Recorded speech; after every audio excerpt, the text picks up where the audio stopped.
Hey everyone, I'm Saskia and welcome to the first ever Pride Life Presents, part of Pride Life Magazine's podcast. We are starting afresh, we are taking it to another level, and I'm so excited to be hosting and thinking about all of my guests that I'm going to be chatting to. And I'm very excited because the first guest to kick this off is the fabulous Eva Echo. Eva, how are you? Hi, I'm good, thank you. I'm so excited to be part of this. Eva, listen, we can't wait. We're so excited when you agreed to come on the podcast, and just to say, thank you so much for your time, because you do so much work, fabulous work at that. Yeah. And I'm going to just read a bit of a bio, because there's so many great things that you do, and I want to make sure that we really do it justice. So for the listeners, for the viewers, however you will be logging in to watch this or listen to it today, just to give you some background, Eva Echo is a trans and mental health activist who works tirelessly online, and I'm telling you, that is absolutely the truth. Internationally, online, and in her everyday job. After transitioning back in 2017, she has focused her energy into making positive change in the community, and also is an individual that many look up to. You certainly are an absolute role model, Eva. It doesn't just stop there, though, Eva. We are continuing. Yes, we are. You're also an ambassador for London Transgender Surgery. You work as head of engagement for Birmingham Pride. Whoop, whoop, we love a Pride. And you also work on the local scrutiny and involvement panel for the Crown Prosecution Service, which is working to identify hate crime and get the aggressors prosecuted. I mean, oh my God, like where do you find the time? I think I just wondered that myself. I know, but listen, it doesn't stop there, people. We have more. So just to add also, and I know we won't stop there after this, there'll be more to talk about, which is amazing. But you're also recently, which I'm really excited to talk about as well, recently started your own campaign, which is in collaboration with Unite UK. Big up to Unite UK, love them. And it's called Pass It On. And it's also a project that raises conversation about trans self-acceptance. And I think something that is many people don't take into consideration, so many other issues that the trans community are dealing with, and even, independently, as I'm sure you'll mention yourself. But that is such an important part for it. And lastly, but not least, before we move into actually our questions and our conversation, whoop, because you recently won a Diva Award for Unsung Hero. Yay! Thank you, yeah. I'm in shock, to be honest. It's been a few weeks, but I'm still in shock. Well, I bet. Listen, I was there actually. I was there at the Diva Awards. Yeah, celebrating with everyone. I mean, amazing awards, and again, a fantastic event. Thank you to Diva Magazine and also Linda Riley there for putting on these queer events too.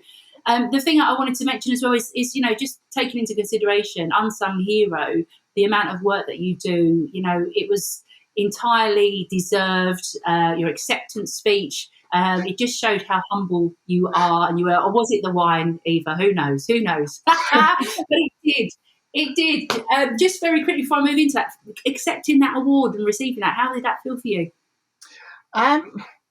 I was so scared. Like, I went into it thinking, I've never been invited to anything like this before. I may never be invited to anything like this again. I'm just going to go with it. I'm just enjoy it. Don't worry about the award side of it. And when I won, it was the first time I've ever cried at hearing my own name, to be honest. And then I was like, yeah, I don't really know what to say. I need to cobble some words together. But I've always been one to just say it how it is. So I just said it how it is, yeah. Well, clearly it's working for you, Eva, isn't it? So, and to be fair, within our community, if you don't say it how it is, nothing's going to change, and that's so important, isn't it? I mean, look, let's just take it back. Let's take it back a bit, because there is so much that I want to talk to you about, and hopefully we can fit it all in on today's session and chat. But first, let's just talk about your journey, because everyone has the journey, don't they? Their lived experiences. Let's just talk about your journey, and kind of where that's brought you to today. Yeah, it's been a long journey. I mean, I came out when I was 37. I mean, that's like 5 years ago. So I'm no spring chicken. I'll put it that way. You're looking on it though. Please, go for it. Don't let any of this fool you at all. But yeah, I knew, like, from quite a young age, I knew there was something different about me. I knew I didn't fit in with everyone at school, and I couldn't articulate why.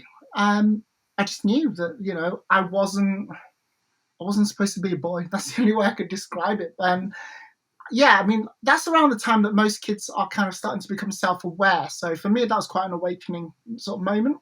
And it was when I was on holiday with my family, visiting relatives, and I basically just put a towel around myself and pretended it was a dress. Didn't know why, didn't know, there was no intention behind it. It just happened. And yeah, from that moment, it was like something awoke inside of me. But then I knew that I shouldn't have those feelings. I knew that I was wrong to feel that way. So I basically just pushed everything right down. And I thought, okay, well, my mom and dad tell me I need to be like this. Kids in school were like this. So I thought, well, I'll just copy them and just go along with it. And yeah, I mean, that was back in school when I started secondary school and going through puberty. That was a difficult time. Just for the listeners, as a trigger warning, I do touch on mental health issues as well. So just be warned. But yeah, puberty was a difficult time because I knew stuff was happening. Stuff was going to happen to me that was not in my control. And I hated that, knowing that my body was going to change and it wasn't in the way that I wanted it to, knowing that I was forever going to be stuck like that. It just kind of pushed me to just shutting everything out more and more. And I started with an eating disorder. I was bullied at school. I wasn't having a good time, to be fair. And I just thought, well, let's just see what happens and try and be someone I'm supposed to be, whatever that is, whoever that is. And it's just something that plagued me through my entire life, really. I never knew how to be in situations. I would always be a different version of me, thinking that's the one I can live with and hopefully see me through to the end of my life, and I'll just go with second best, really. But it never really took too well. I'd end up having a complete meltdown because deep down I knew that wasn't me. I knew that I couldn't keep doing that. But after each meltdown, I would do something really stupid. I would take it out on myself. Self-harm was a big thing for me, and there'd be times when I turned to suicide. Each time I would just have this complete meltdown, and then I would either wake up in hospital or wake up on the floor somewhere and pick myself up and, I don't know, just reinvent another version of myself, thinking, well, that one clearly wasn't the one. I'll try and be this person. And I just became this chameleon. I was just, on the outside, I appeared to be someone, but on the inside, I was just empty. But music was a thing that allowed me to be expressive, and that's something that I've held on to ever since I was fairly young. And it kind of gave me that outlet as well. And it was actually when I was on a tour with a band from Canada 5-6 years ago. That for me was a turning point because I was sat on stage behind my drum kit every night, and I'm thinking, people in the audience are seeing a version of me that's not authentic. They think they know me, and I'm putting a version of me out there, but it's not the version I would want anybody to see. And being so visible like that for the wrong reasons really got me down, and it made me think. And after the tour, yeah, I had post-tour blues. Any musician will tell you that when you finish a tour, you just want to be back out there, back on stage. But for me, I didn't, and I'm thinking, why? I've got this dream moment. Why aren't I happy? And it dawned on me that, yeah, talking to people after shows, meeting people, it just didn't sit comfortably with me. So I took that time out from music to really think about who I was and what was going on.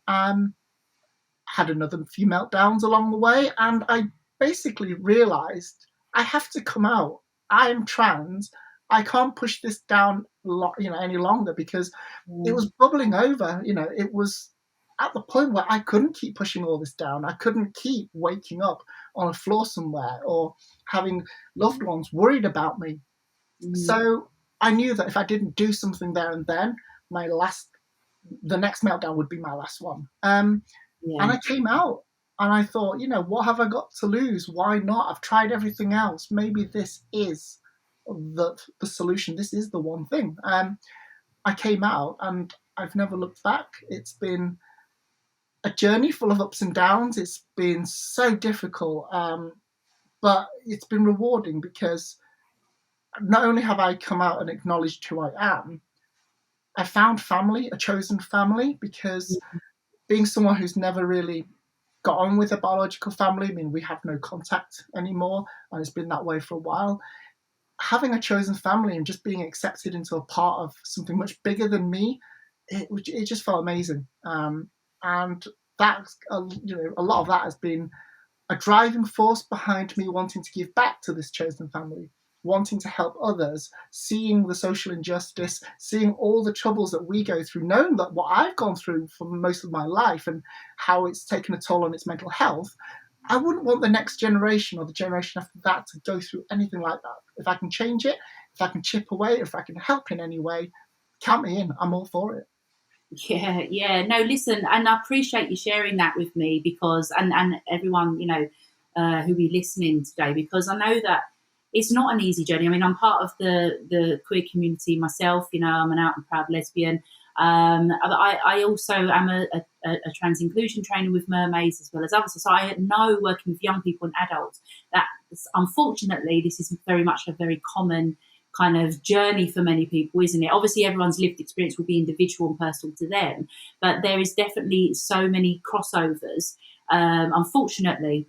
Even when you're talking about chosen family and those feelings of not being able to be your true authentic self and, just kind of living that lie each time, and it does weigh you down. And you said about the trigger warning for mental health, but actually I totally think it's important we talk about the impact of mental health, because I mean, ultimately, we're all on a spectrum somewhere with mental health anyway, regardless, and anything can kind of trigger that at any point. But I think, when you mentioned about mental health as well, a point I'd like to make is, and I'm sure you've heard this too, but often there's the stigma with mental health and the LGBTQ plus community, isn't there? That, if you are trans, if you are gay, if you are bi or non-binary, then you will have mental health issues. And I think it's important to say that, even as the World Health Organization have confirmed, for example, gender dysphoria is not a mental health condition, and they've said that, for being lesbian, gay, bisexual is not a mental health condition, because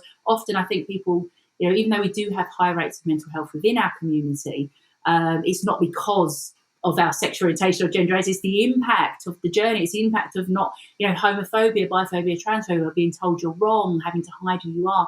And I think we have to talk about that, and we have to, so I encourage people to please do, because again, those lived experiences absolutely need to, they need to be heard.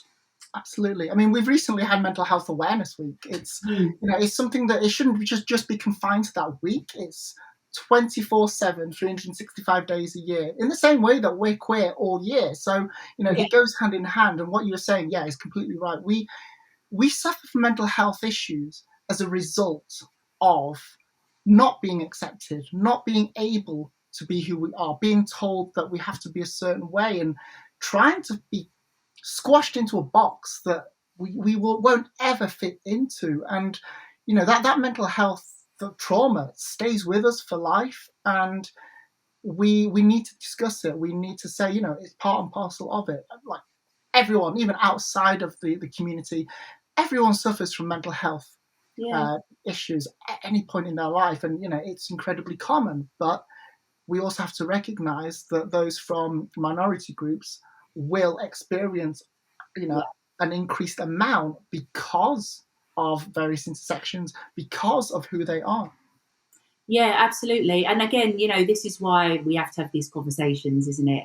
People don't realise that. And as Shay talked about intersectionality, it isn't, again, other identities that a person may have may also impact on, the discrimination or prejudice they experience, and again, impact on that mental health. It's definitely something that needs to be spoken about. I think also, interesting again, with your journey, and coming to that stage for you where you were thinking, right, this is it now. I have to come out. I'm you're starting at the beginning of your transition, and that journey comes with many trials and tribulations in itself.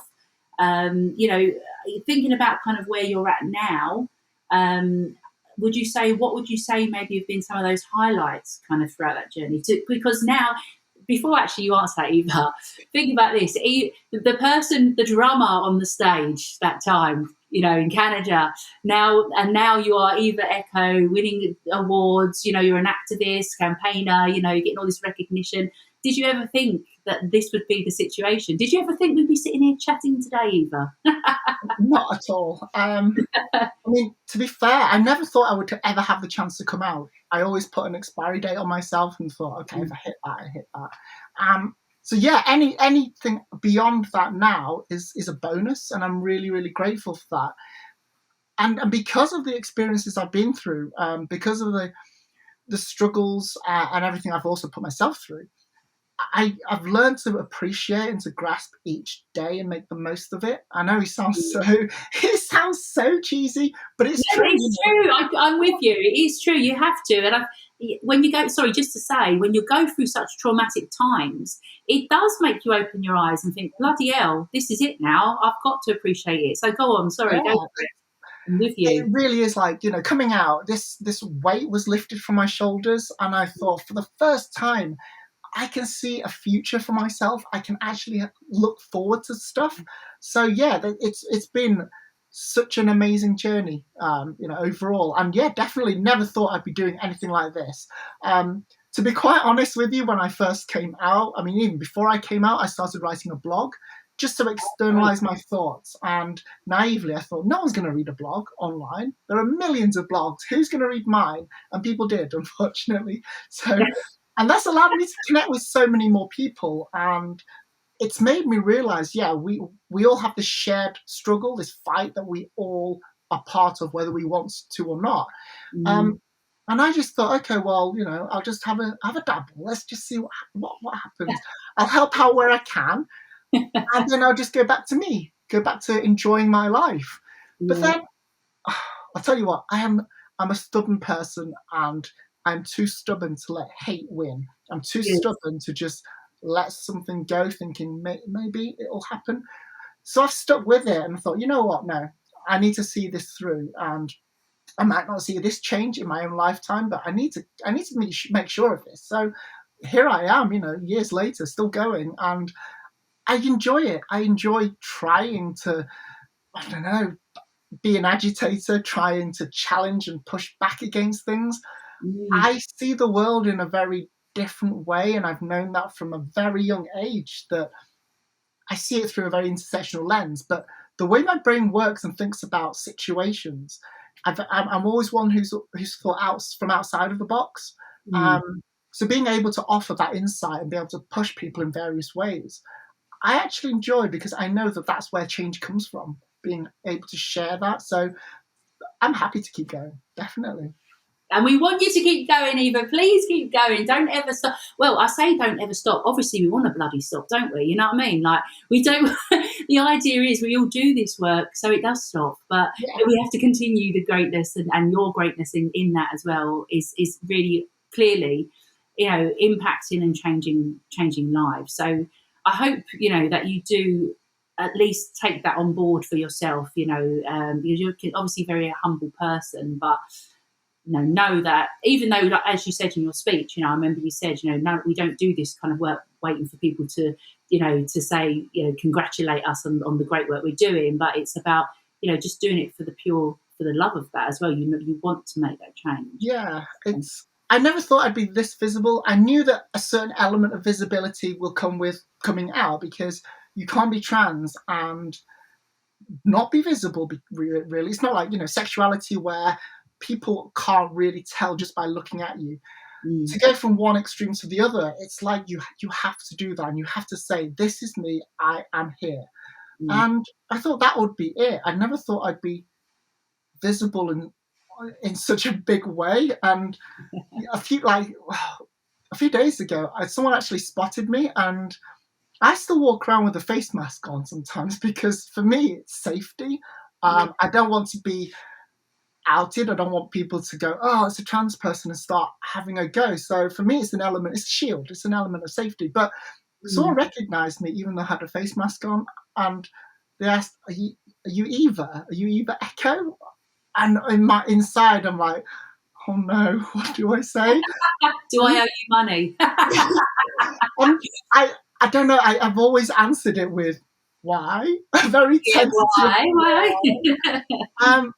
And she was like, "Oh, I follow you on social media. I love what you're doing, and keep on going." And I don't know. I struggle with that sort of thing. Even before I came out, playing in a band, meeting people, I've always struggled with that because I just see it as, I don't know. I'm just doing my part. It doesn't need anything extra. We all do our part, and the world keeps on turning. So, yeah, I've always really struggled with that, and I think winning the award that night was such a shock for me, and I'm glad it was recorded. My speech was recorded because it was such a surreal blur that I would not have even remembered what had happened, and with people coming up to me, talking to me, and I think I was just like, oh no, I don't know what to do. I'm just going to make an absolute bum of myself if I say the wrong thing. Well, let me just clarify that you didn't do that. You didn't. You was very graceful, and you had a great speech, and everyone was just so proud of the work that you did. And so yeah, be proud. Just to take that from me, take that from us at Pride Life magazine. Be proud, sister. And again, it's I mean, this is the power of social media in so many ways, isn't it? Obviously it's got the positives and the negative sides to it, but for you, again, it gives you the opportunity to be able to speak online, speak up, for others, online and in your job as well, and just in everyday life as you do. I guess thinking about that, and the concerns, unfortunately, about potentially, people's reactions and transphobia, in taking that into consideration, what kind of has been the reaction to that from people online, or both, or in general? I say online, in general, whether that's within the community, or outside of the trans community. Within the community, it's largely been good. I mean, don't get me wrong, our community is far from perfect. We all have a lot to do, and because of our individual traumas and how we got to where we are, unfortunately, there are clashes. There is a bit of a divide within the community, but it's a case of kind of helping each other anyway, not thinking, well, we don't see eye to eye on that, so I'm just going to leave them to it. Yeah. We have to band together. That's the only way that we can actually push forward, because we're stronger together. So it's being able to kind of rise up over that and go, well, you know what? We don't see the trans experience in the same way, and we shouldn't, because we're all individuals, but we shouldn't allow that to cloud our judgment. We should still help each other because we're human. We should still understand and recognize each other's struggles, platform each other, help each other, do whatever the hell we can, because we're at a disadvantage to begin with. And like outside of the community, there's a lot of hate. Don't go on Twitter. Twitter is like, Twitter's like Mum's Net, but with 140 characters. It's just disgraceful. I'm with you. I know exactly. Yeah. Yeah. I found we have a lot of allies, and I think it's important that we recognise that. The trans community is, in the UK, approximately 1% of the UK population. Yeah. But we have a lot of allies. We have a lot of allies within the LGBTQ plus community, and outside of that, we do have a lot of allies. It's just unfortunate that there are those who are just gobby as hell and have a lot of time on their hands, seemingly no profile picture, which is a coincidence, and they just shout louder. But just because they shout louder, that doesn't mean there are more of them. And it's knowing to just, I don't know, just turn it off, switch off from it. They say what they want because they know that without a profile picture, without a name, there's no comeback.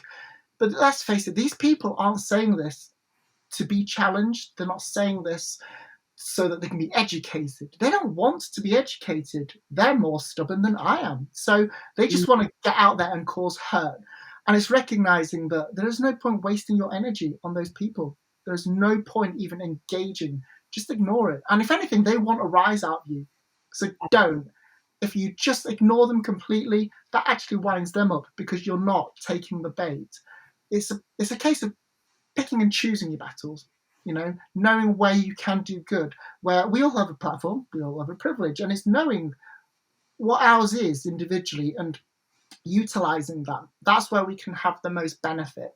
But don't get me wrong, there have been occasions where I have challenged people and it's turned out really good. They've become allies, or those who don't become allies are able to take a step back and understand how we are, that trans people are not out to be cisgender. We're not out to try and overthrow cisgender people. We're just trying to exist, and once people understand we're not a threat and that we're not a fetish, we don't choose to be this way, it does open their eyes up, and we just kind of, we're equal. We leave that conversation, that engagement on equal footing, because they no longer look down on us. And those moments have been really, really rewarding. So it's good to put yourself out there sometimes, but I would say to anyone, don't do it if you don't feel safe, if you don't have the right support networks, because it is a risk, and your own mental health, your own well-being comes first more than anything. Yeah, no, I totally agree with you. And I mean, that is, like I say, the unfortunate side, the toxic side of social media. But you're right, it's those keyboard warriors, isn't it? The ones that are like, oh, I can say what I like behind here because no one can touch me. I'm unstoppable, darling. But, it's just ridiculous. It's interesting just to touch on that as well, because someone I was speaking to before, and I'm obviously a trans ally and part of the community myself, but and as an educator in that as well, there's often people who will say things to me that I think, where the hell did you get that information from? It's totally incorrect, unfactual, not true, and just whatever. And there'd be certain conversations about, again, obviously the trans community, trans women, and has been massive. We'll talk about the conversion therapy ban as well. But in terms of, there seems to be a lot more uproar about trans women than trans men. Obviously, there's things are going off, more with toilets, with with women's rights. There's this whole, raising women's rights business. It just makes me, well, it obviously makes me very angry, but it just makes me think, where, I had a conversation, someone said, yeah, but what if someone dresses up as a man and goes into the toilet? I'm sure you've heard this rubbish nonsense, goes into the toilet. I said, hang on a minute, let me just stop you. I said, just to say, the Equality Act 2010 has been in place since 2010. It includes gender reassignment, so any stage of a person's transition, they'll be protected under the Act. They can use any toilet, any changing rooms, that they, in terms of how they identify. And I said, and since 2010, can you give me information or factual evidence where there has been, not even it's not about a trans woman, a person who has been, whether it has been a trans woman or whether it has been a someone who's not a trans person who has dressed up in female clothes, who has gone into the toilet and said, no. Okay, so why are we having this conversation? And I said, where'd you get this information from? And they would say, oh, well, clearly we have different algorithms. And I was just like, well, you know what? But that is the other frustrating thing, isn't it? People will go on, that is so true. What are you typing? What are you looking for? And it feeds off. And so there's so many, it's not just the battles that you have to do on a daily basis. It's like, it's a bigger fight than many people realise, is what I'm trying to say. Absolutely. I've heard that, the whole, toilet situation. And when we talk about, trans people in the media, let's be clear, it's always trans women. And the reason for that is really simple, and that's misogyny, men. That's where it's rooted. They see, gender critical people see trans women as men, because we were assigned male at birth. They don't see trans men. They never discuss trans men because they still see them as female, as women.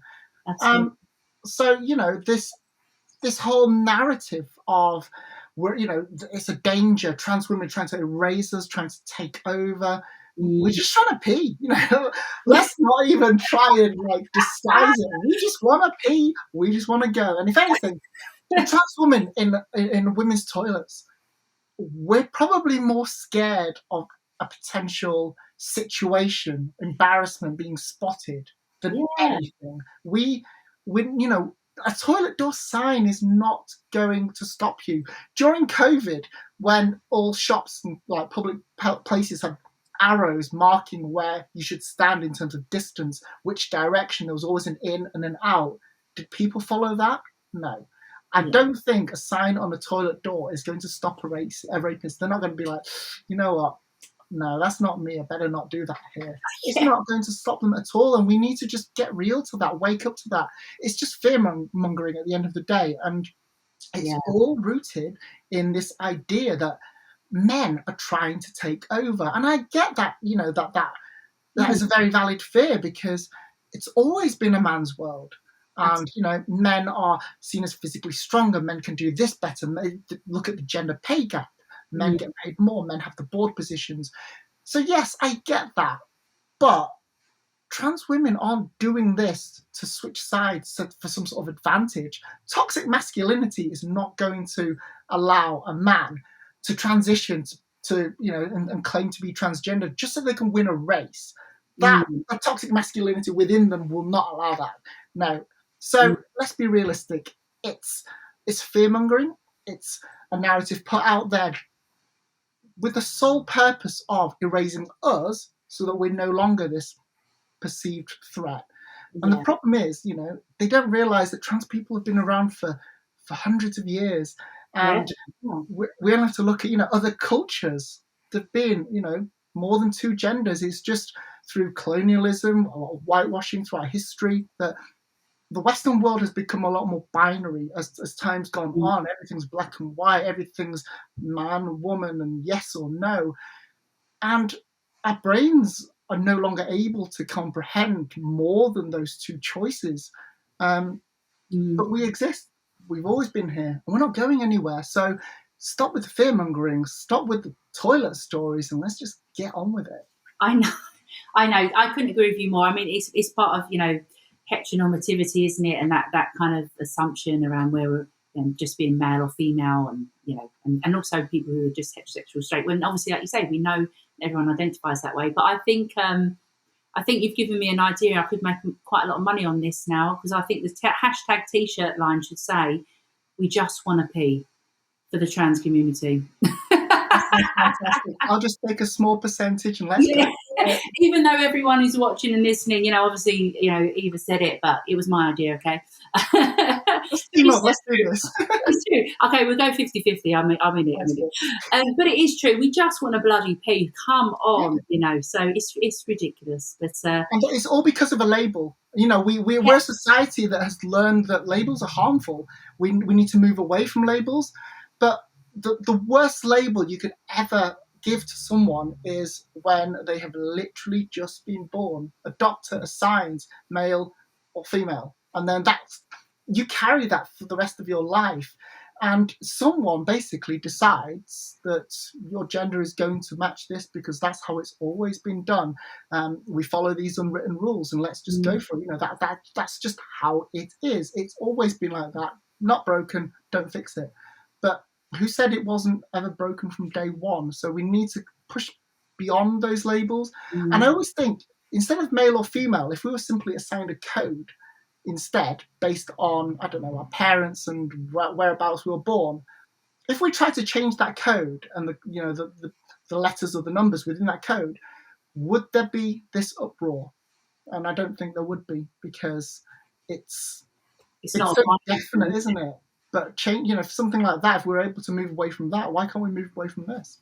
Oh yeah, absolutely. I mean, look, this is, again, we could probably have another 4 podcast sessions about all of this, but it's what people choose to see. You know, think it. You know, the media obviously, unfortunately, can play a big part in that. But you're right. You know, there's lots. Simple tweaks. We don't have to have this, you know, let's move forward. And again, this brings me back to saying why the work that you're doing is so important, and you know, really making positive change. And, you know, with that, I want to talk a bit more, if you can, about your new campaign, Pass It On. Yeah. This is really great. It's actually something I started during lockdown because, well, we're all stuck behind screens. And I did a lot of thinking about how I perceived me, how I perceived femininity, expression, and I realized that much of my struggle has been this idea that I can't reach a certain standard, because that standard for what a woman is has been written and handed down from generation to generation.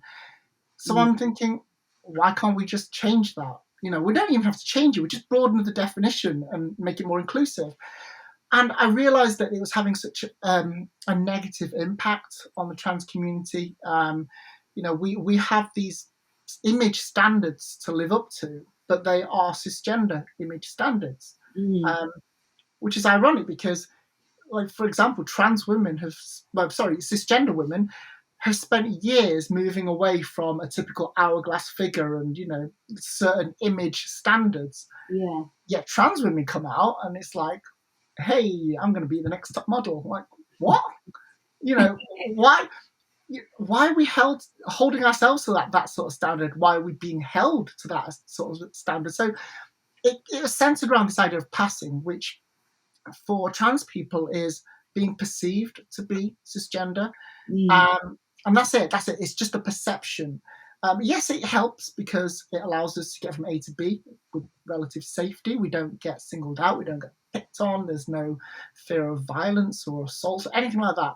We can just blend in and crack on with life. But beyond that, it's just cisgender oppression. That's the only way I can describe it, because we're having to live up to a certain standard. Yes, you can be trans. You've got to look cis. Well, is that not defeating the purpose of it?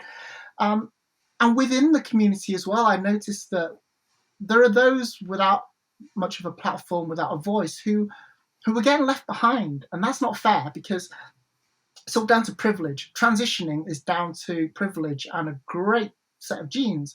You could expose two people to the same amount of estrogen, for example, and one will develop more breast tissue than the other. It's just how it is. We only have to look at puberty in kids to know that nature's not perfect. We don't all develop the same way.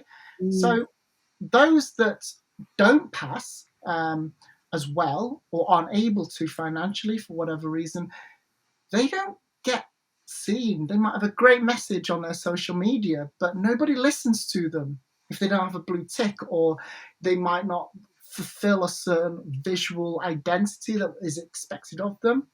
It's almost like they're forgotten about, overlooked by the community and society.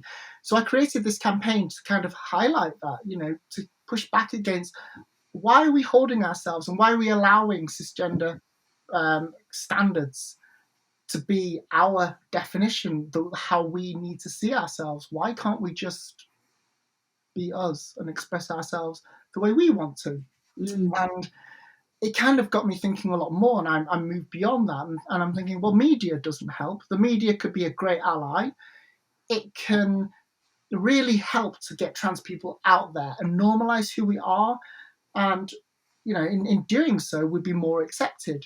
But if the media only platforms trans people who look cisgender, what they're simply saying is it's okay to accept trans people as long as they look like cisgender people. And again, that's just counterproductive. We come in all shapes and sizes. Platform us all. Give everyone a chance. The more that we can be normalized and the quicker, the more that we can be accepted. And I see that acceptance as boring, because when we're no longer splashed on the front page, when we're no longer trending because of a certain author who I'm not even going to name, we're not even anything. We're not seen as anything special. That's when we're accepted, because you can then tell someone, "Oh, by the way, I'm trans," and the response is, "So," that sort of level where it's just no longer an issue, and we have a lot of work to do to get to that point. But taking tattoos as an example, it's possible. Tattoos never used to be accepted, and now they are. So let's go for that. Let's go for that normal. Yeah, no, absolutely. And with so you've teamed up with Unite UK on that as well. Is it something that people? I mean, can they join the campaign? Can they, or how can people kind of get involved or take from it more?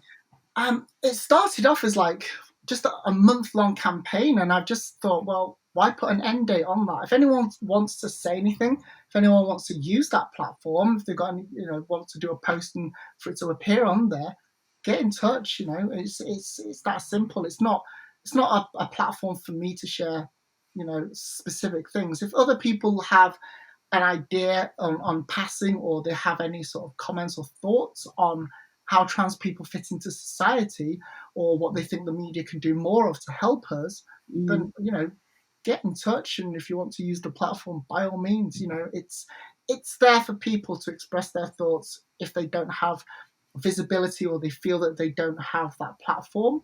Most importantly, if they don't feel safe enough using their own platform for it. Yeah, and that's really great. I'm sure it's I know it's doing really well as in terms of the campaign anyway. But it's just so nice to know that there are those other platforms out there to give people a voice. And I also love again that you're using your platform to raise other people's voices up. Because you're right. I think when you said about the whole blue tick thing, we get quite focused on we have to follow those people. Not that they're not worthy of the blue ticks, don't get me wrong, but doesn't mean that there's many other people out there who may not have as many followers or are not still doing just as great work, or even good things that are important to hear about too. So it's really good, and I'm really excited for it. So people do leave messages and comments and whatever you need to do to pass it on. See what I did there, Eva? See how good I am. So I want to talk about, and I hate to say it, but we have to because it's important. We have to talk about, conversion therapy and the impact that's currently having on the trans community. With the government's decision to exclude trans people from the ban of conversion therapy. I don't know who can get their head around that, but here we go. For people who are listening, I'm just going to actually just give you an actual, a real definition so you've got a better idea of what that is. Because again, surprisingly, many people were saying, "Oh, I didn't realise that still existed. I didn't realise." And I do understand if you're not in the community, if you're not in that world, of course, we don't all live our lives as activists, and we can't take that from people, But I was surprised, myself when people were so like, "Oh, I thought I went out with the art pages," Anyway, here we are in 2022.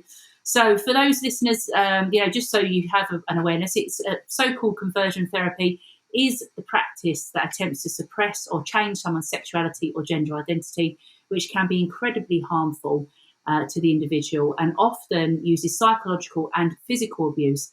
Furthermore, and I think this is really important to state, is that there are no robust evidence that actually suggests or confirms that the practice, even achieves what it sets out to aim to do. And the issue that we're having now at the moment with the government is that they've decided to ban gay conversion therapy. However, gender identity conversion therapy has not been included in the ban. And since that decision, obviously there has been uproar, not just from the trans community, but other allies, people who are just regular, amazing human beings who don't agree with that. But the practice has been condemned also by many, including the British Medical Association, UK Council for Psychotherapy, the British Psychological Society, Mind, and also the Royal College of Psychiatrists. So, again, there's many people who are absolutely against this. Obviously, as a trans person yourself, what would have been your kind of initial thoughts when the government announced that, it wasn't going to include trans conversion therapy? I would love to say I was shocked. But given how our government have behaved, 12 years of a Tory government, I knew there's a part of me deep down, I knew they would try something like this. And yeah, I was more upset that they hijacked Trans Day Visibility for this, this supposed leak. And then 4 days later, the EHRC drops its guidance.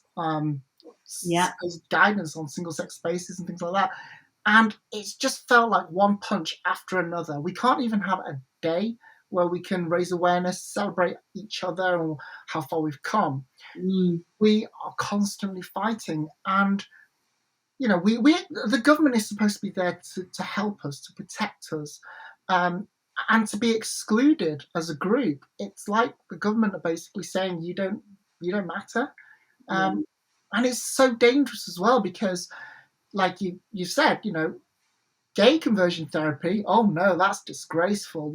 It's abhorrent. There's no place in our society for that sort of practice.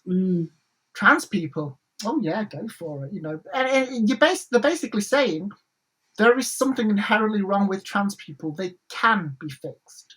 The fact that they are trans is an issue, and it's an issue that we need to address, we need to correct, we need to fix, we need to stamp it out of our society. So this exclusion is a way of stamping out trans people, not this harmful practice, which is torturous, because you can't change a person. You can't force a left-handed person to be right-handed, and it's just how the person is. And it sets a very dangerous precedent as well by writing into legislation that this is disgraceful, this is just, there's no need for this sort of behavior, but these people are okay to be excluded. What other minority groups can be excluded from legislation in the future? If they start with this, other groups are at risk as well. So, you only have to look at immigration and things like that. That during the Ukraine war, the country welcomed, refugees absolutely fine. But let's look at, other situations as well. Refugees of other colours, they're frowned upon. It's like, oh no, the whole Brexit thing was fought around immigration. And it creates divide within our country. And, in this case, trans people are that clickbait. We are that kind of carrot to kind of get people on their side. But no, we need to get rid of it. If it's disgusting, if it's dangerous, if it's harmful for everybody. You can't decide that, oh, it's not harmful for them. And the thing that really annoys me is that they're saying that for trans people, it's not illegal if they consent to it, and that a trans person can consent to be fixed. And the wording that they've carefully used is that they need to give consideration to talking therapy. Well, before I got an official diagnosis of gender dysphoria, I spent years in therapy. I've had CBT, I've had psychotherapy. I've done a lot of talking, and given the NHS waiting times for a first appointment are measured in years, there's even more time for talking and thinking about it. So enough with the talking, just ban it. We know who we are. We don't need to be fixed. We don't need an attempt to be fixed first. And I think it's very dangerous that family members can coerce trans youths, for example, into seeking conversion therapy, and by doing so, giving consent to being put through that horrible, horrible process. And for youngsters who are below the age of consent, parents can consent on their behalf. So it leaves the door open for a lot of loopholes and a lot of harm for people. I mean, it's just, as you say, it's absolutely unbelievable, but it is scary because, it's like we're going backwards again, isn't it? We still see the impact of Section 28 in schools, how, years later, in terms of when we think about homophobia, biphobia, transphobia, bullying in schools. So we know the devastating effects of those crazy decisions that governments have made, and the impact that it has on people's lives. And it's just important to, I think, not even important, but the thing that is frustrating, I guess, is people who are making those decisions are certainly not from the trans community. And often when people are like, because we always come up against people that want to challenge these conversations in our line of work, don't we? But I always say, do you know any trans people? Are you friends with them? Or is it just something you've seen or read online? Or do you know what I mean? And it's like, well, no, I don't know a trans person. And don't get me wrong, there may well be people who do know trans people that still agree with it. But it's just frustrating. It's like we people should have more of a say, obviously, Yeah, it really does feel like we're going backwards. And like I said about Section 28, we know how that happened. We know the harm it caused, and that was about the education and awareness of gay people, for example. So suppressing the teaching and awareness of gay people, lesbians, that didn't stop people from being gay and lesbian. Exactly. it's not going to stop it. And I think, if anything, that showed that it didn't work. Yeah. And everything that the trans community is going through right now is just that repackaged with a different bow on it, trying to repeat history, thinking, oh, maybe it'll work with trans people, we can stop that. But when we look at the statistics, when it comes to people detransitioning, they are less than 1% of the trans community, and who are already 1% of the population. So they're less than 1% of 1%. And many detransition not because they regret it, not because they were coerced into it. They detransition because of social stigma, that they didn't have the support. They didn't want to be bullied for it. They didn't, their families disapproved.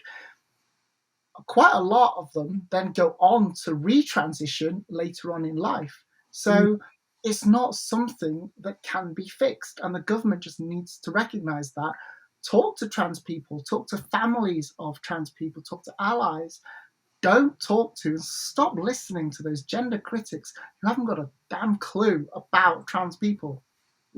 Yeah, no, absolutely. And a good point you make there as well is that, ultimately people, are we saying now that people can't change their mind? It's like, even if you do, even though it's only a small percentage, of people from the trans community, but at the same time, I know many people who said for years they were gay, or they were not trans, well, actually, they were lesbian or whatever they were in terms of their sexuality.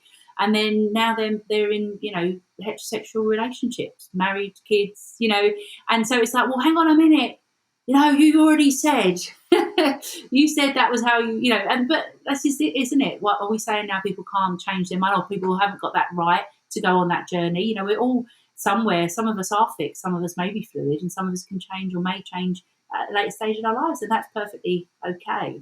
And I mean, as it stands, as we know, it doesn't look like the government have got any plans, to change their decision.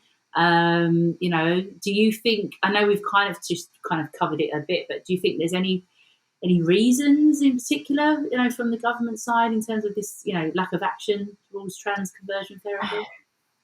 Listening to the wrong people, that's definitely something that has been a huge influence on their decision. But also studies.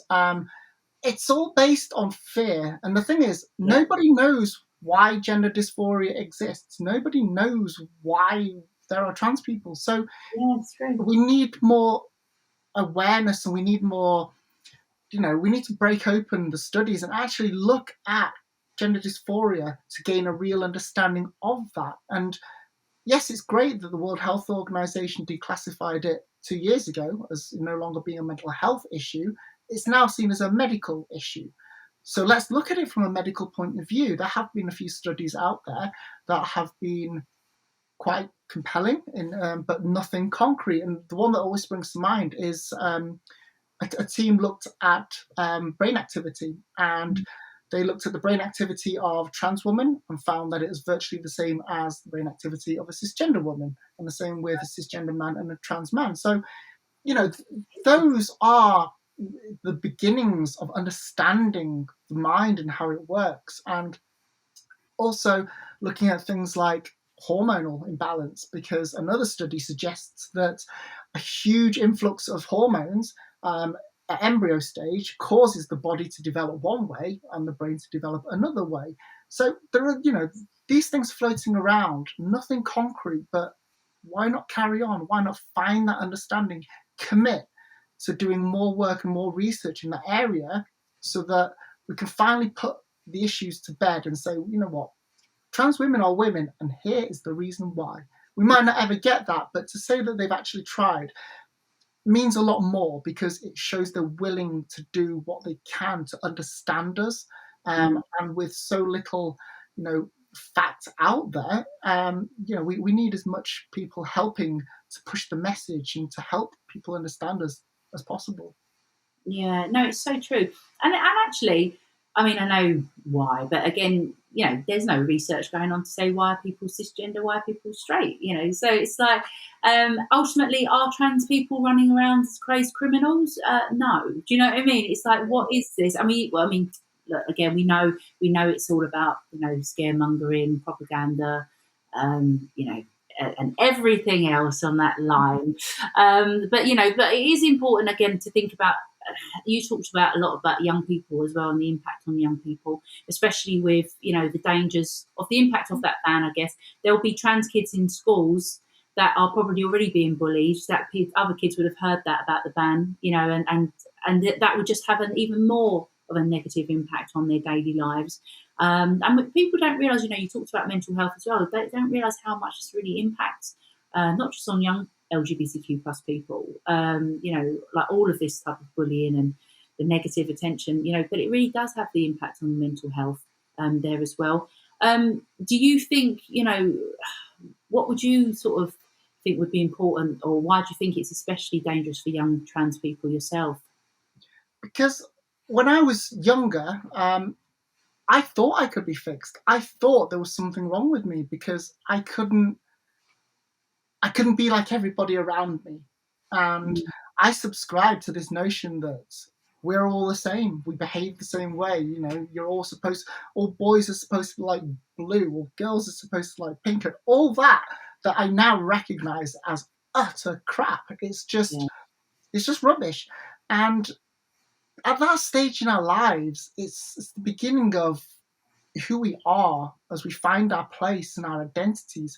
And if we can allow people to understand that they are accepted and they can have a nurturing environment to allow them to explore who they are, that will drastically reduce mental health issues going on in life. And, if we can nip it in the bud, great, that's the starting point. When it comes to puberty is non-reversal. So you can't, for example, if someone's been exposed to testosterone, it's one-way street. You can't go back on that. So puberty in itself is such a traumatic time for trans youths because they know it's happening. They know it's going to happen. So if we can figure it out and help them, and if it means puberty blockers to delay that and allow them that time to think and make that decision, then that's great. But we need to be doing more. We need to be listening to kids. Kids are a lot more switched on than adults give them credit for. So we need to listen to them. Yeah, no, absolutely. And you again touched on the importance of, what can people do to help? And I do, again, in the work that I do with young people from the queer community and trans youth as well, that is puberty blockers. Well, it's literally almost in many ways going to save a life, because it's like you're going through puberty in a body that you don't identify with.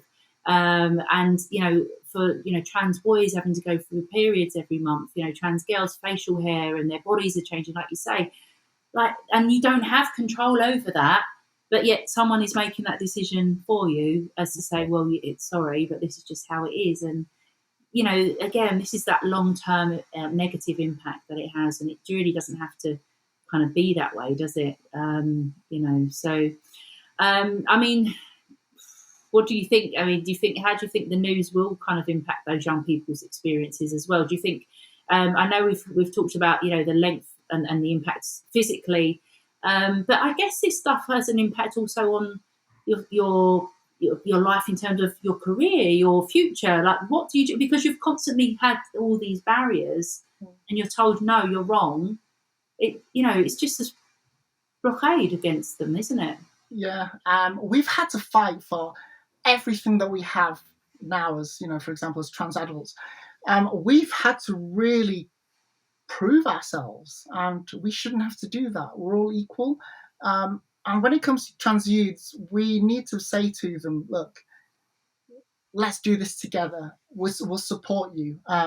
And I know there's a lot of fear-mongering out there about puberty blockers and things are being used off-label, harmful side effects. Puberty blockers, are permanent. They kind of have detrimental effects in the long run. You know what? Even if they did have harmful side effects, such as bone density, and I'm not saying that that is the case. I'm saying if. Yeah. I'd rather have that and be alive. Yeah. I would rather take any side effect and still be me, the real authentic me, than not, because otherwise I would have taken my life sooner. So we need to listen to these trans youths. We need to listen to the actual experts out there not, your Auntie Barbara on Facebook who's heard it off someone else or Yes. anything like that, or even so-called, groups who claim to look after the rights of cisgender women. No, listen to the actual experts, the ones who have really spent years and years in their field. Listen to them. Absolutely. No, I totally agree. And listen to the people who are going through it, listen to the community. I'm conscious of time, Eva, but I've got some more questions that I want to ask you because it's so interesting and so, it's what I'm all about. I love these types of chats and conversation. You're obviously fabulous. So I just want to talk to you about a bit more on, the side of kind of politics still almost.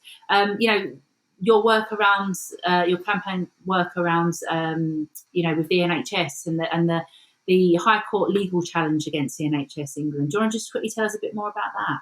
Yeah, so currently in England, there are, I'd say, at least 20,000 patients waiting for a first appointment for a gender clinic.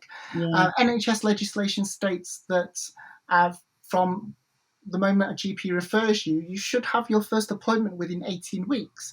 Yeah. And currently for trans people, that's measured in years. I've been waiting for about 4.5 years nearly. And I still haven't had my first appointment.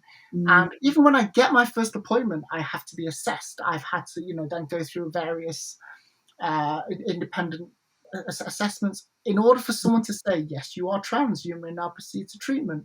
Yeah. Treatment can be 20, 24 months after your first appointment. So, we're talking years, the best part of a decade, just to be who you are, just to feel comfortable in your own body.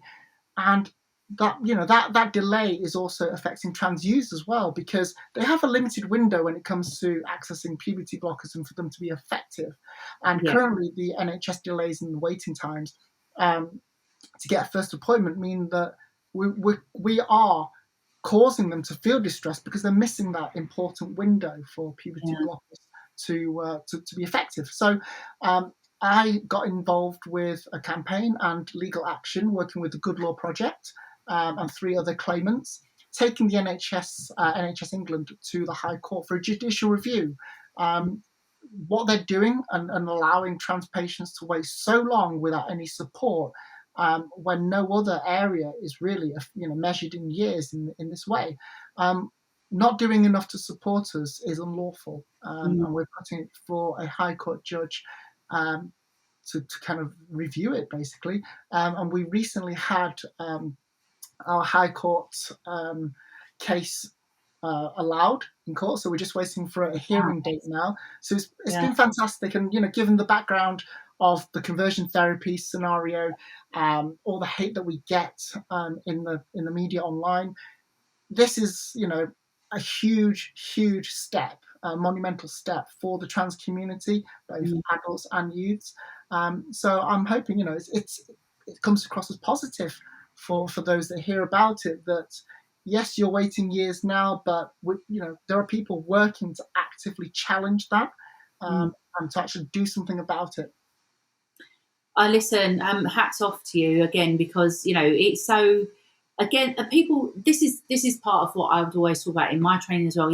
People, the myth busters. People assume a young trans person, they come out and the next minute they're whipped off to a gender identity clinic. They're given the hormones, they're having surgery, and it all happens so quick without any thought or anything. And I'm like, no, listen. Anywhere between 24 to 28 months, up to 3 years for first appointment for young people, then going into up to 5 years and not beyond for adults. I mean, I always make the point. I say, when you don't feel very well and you need to go to get an appointment for the GP, and they say, "Oh, sorry, you've nothing this week. Call back tomorrow. Call back." How frustrating and how that makes you feel. That is that's not even touching, the surface of how it will feel waiting for that appointment, and the importance of, and by no means when I say that, obviously I'm not downplaying waiting to be seen at a gender identity, but I want people to just think the reality of this and how much you take for granted on a daily basis, that you haven't got to go through this process, and hence why having the support whilst you're on that journey is so important, particularly in regards to mental health as well as self-esteem, and as you know. Yeah. So yeah, I'm so happy that you're doing it, and I just say as well, congratulations and I say congratulations on the fact that you're making the progress. I know we've still got the way to go, but good luck with that. So we'll all be pleased to let us know how that all goes as well. Working with kind of young people as well, or even as you are such a positive role model, what would you say to young people who maybe they're seeing all this unfold, we're seeing all this about the transit, that unfortunately the trans community are not getting the positive light they deserve. But yet we still have to move forward. We still want to be role models and give them confidence and empowerment. What would you say to those young trans people and adults, though, who may be at any stage of their journey to give them that confidence? I guess the one thing I would say is, who you are. That's enough. You don't have to justify. You don't have to convince someone. You shouldn't have to do that. So believe in yourself and believe in how you feel about yourself. And if you're not sure, if it's not a definite decision, that's fine as well. We go on this journey of discovery, and when we have gender dysphoria and if we choose to transition, it's not just a physical transition, it's a very spiritual, mental journey as well. So allow yourself that time and don't listen to anybody else. Just be your own kind of beautiful and just follow what you feel is right for you, not what is right for other people, and make the most of it. It's just, we're all here to make the most of this life that we've got on this rock. So yeah, make the most of it and don't listen to the haters and don't go on Twitter. Don't go on Twitter. Yeah, don't forget hashtag I just want to pee. No, absolutely. I couldn't have said it any better, to be honest. And just before we kind of wrap up for our first session with Pride Life Presents, which has been very exciting, and I've loved chatting with you, Eva. Tell me a bit more about all the work that you do, the highs and the lows. It's very draining emotionally. It's tiring. What motivates you to keep going?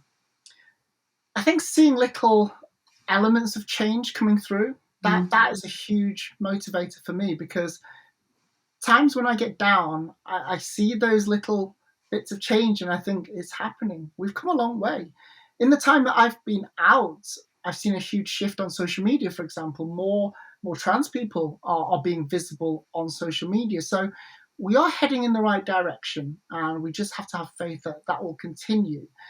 I have a great support network. My best friend, my wife, my dog, my little dog Boomer, who everyone knows on Instagram. He's also proof that just because having support and having people love you, having your pets love you, it's that feeling that you're part of something, and don't forget, part of the wider chosen family as well. Lean on that energy, absorb that energy, and don't be afraid to surround yourself in that and throw yourself in that if you need to recharge. And if sometimes things get too bad, switch off from it. It's social media, you can put your phone down. And I think we sometimes think we can't, and we can, we really can. And put yourself first. That's the most important thing. Put yourself first if you need to take that time out. But for me, just knowing that change is going to happen, that I can do something is what keeps me going.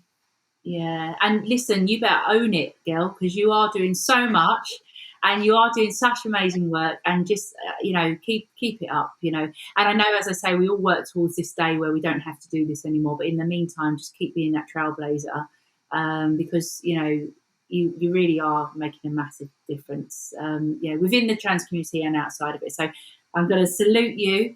Hats off to you, and think you're fabulous. And listen, thank you again for joining me on our very first Pride Life podcast, for Pride Life magazine. We've been really excited to launch it, and I can't wait to hear it go live. And I'm so happy that you were our first guest on the show. Thank you for having me, and it's an absolute honour to be the first guest on the podcast. Absolutely. Listen, I want to hear you next time coming back about all the changes and everything else as well. But for now, you have been listening to myself, Saskia, but more importantly, the wise words of Eva Echo. Thank you. Thank you.